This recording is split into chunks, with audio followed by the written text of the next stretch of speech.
if I'm understanding what you're saying, I'm sitting in an Applebee's, and Joshua Tree, California right now. We're having a discussion about the nature of the soul, but that there's another me, I, soul that could be on a galactic starship, observing this conversation, and that part and this part would be communicating together. Yes. I can sort of get there. I guess I am so physics-minded in terms of I want to understand how it works. Me too. Let's get there. Let's do it. I think we can totally get there. Yes, I think it's our human limitation so far. And there's so much that we're beginning to understand. Even this. And how cool is it that you felt that in that moment, that you got on some other level? This is something from Mystery Julius. Yes. Yes. It was like somebody was telling me in June of 1996, the entire world and universe changed. Yes. It has begun. Yes. And the it has begun feels like 2016. What would that be? 96, 2006. It's 20 years. 20 years. 20 years, and this is June. Yes. 20 years later, we all feel this is pivotal. There's something very, very crucial about this time. And one was your last encounter with something that gave you any kind of information telepathy. It's most days. Most days, honestly. At this point, I'm constantly guided. That's how I ended up here. These events, to me, the speakers are fantastic, and there's this message that's there, and I resonate with that. And yet, it's the personal connections that mean the most. It's us connecting with each other.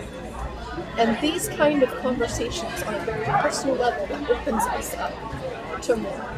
That's what matters beyond all the media, all of that. But that's a catalyst for connecting all of us together. Well, let me ask you a hard question. Okay.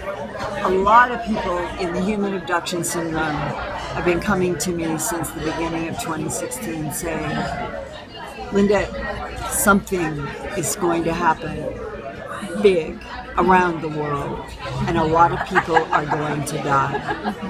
Do you have any insight like that? That was more early on. What I've been told is that that's shifting. And depending on a person's consciousness level, they will experience where they're at vibrationally. So it has to do with their frequency, their vibration, and where they resonate in their conscious awareness. So, like for instance, Scott could be listening to you hearing one thing. I could be listening to you hearing a completely other thing, depending on our filter and where we see things. Same thing in the bigger picture reality. We could experience different things depending on where we're at in our way of viewing it, because of where we're at in our heart, where we're at in our mind, what we resonate with. Because these beings that come to me, they resonate on different frequency levels. That we're still learning about too through physics, is that there's these interdimensional, same thing with reality, these levels of reality. But we've got a card assembly. There's a lot of beings. Is there one that dominates in terms of you having, we'll call, really conscious interaction that you feel like you're actually getting substantive information?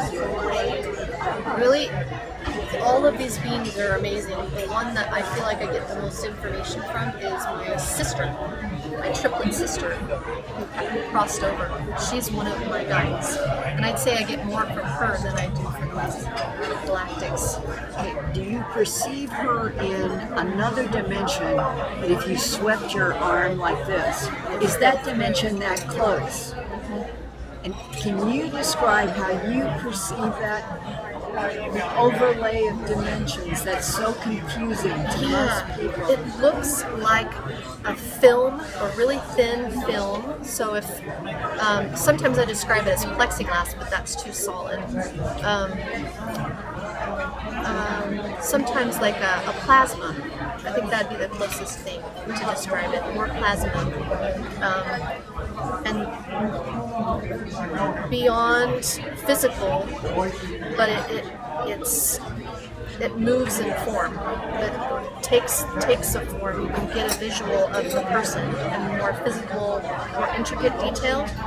But Do you see your sister in any like third eye here, dreams, dreams, third eye.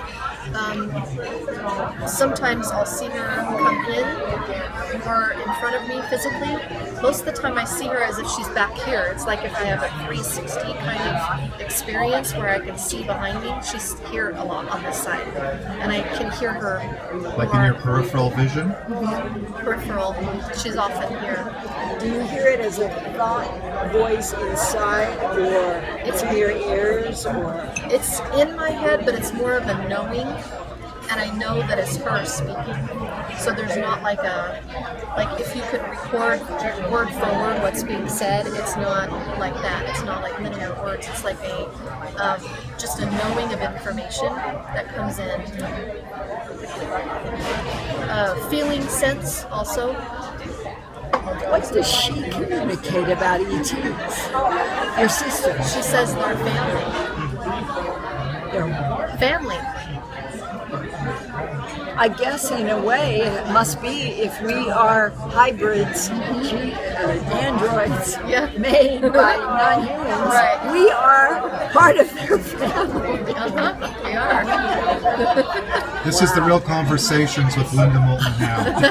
It is true. It is true. This is true.